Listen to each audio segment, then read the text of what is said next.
প্রত্যেকটা ধর্মীয় প্রতিষ্ঠানের বেশি করার তৌফিক মওলা, সমস্ত জনগণের উপরে মওলা গুনাহগার পাপী বান্দা পবিত্র শুক্রবার দিন জুমা আপনার ঘরে বসিয়া বসিয়া আপনার কালাম থেকে কয়েকটি সূরা তেলাওয়াত করুন, রাত থেকে মুক্তির জন্য ইস্তেগফার করলাম।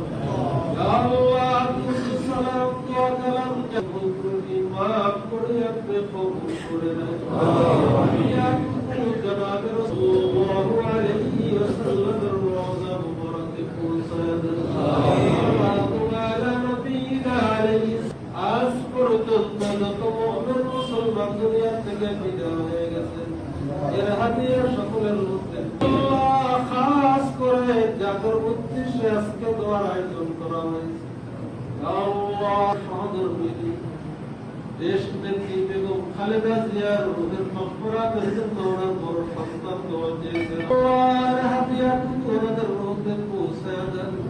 আল্লাহ আমাদের জীবনের সমস্ত গুনাহ খাতাগুলি মাফ করে দেন। আল্লাহ আমাদের কবরের ময়দানে বিদায় হিসেবে জান্নাতুল ফেরদাউস দান করেন।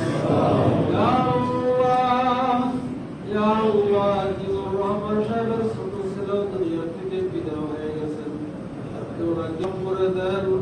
আল্লাহ ওনার কবরকে জান্নাতের বাগানে পরিণত করে দেন। আল্লাহ ওনার বড় ছেলে তারেক জাতীয়তাবাদী দলের চেয়ারম্যান, আল্লাহ ওনাকে কবুল করে নেন। আল্লাহ ওনাকে দেশের জন্য করার তৌফিক দান করেন, দেশ করার তৌফিক দান করেন। আল্লাহ বাংলাদেশ জাতীয়তাবাদী দল বিজয়ী হয়েছে মওলা, আল্লাহ আপনার জাতীয়তার উপরে সুপর্দ করে দিলাম। আপনি হেফাজতের মালিক, হেফাজতের যথাযথভাবে পালন করার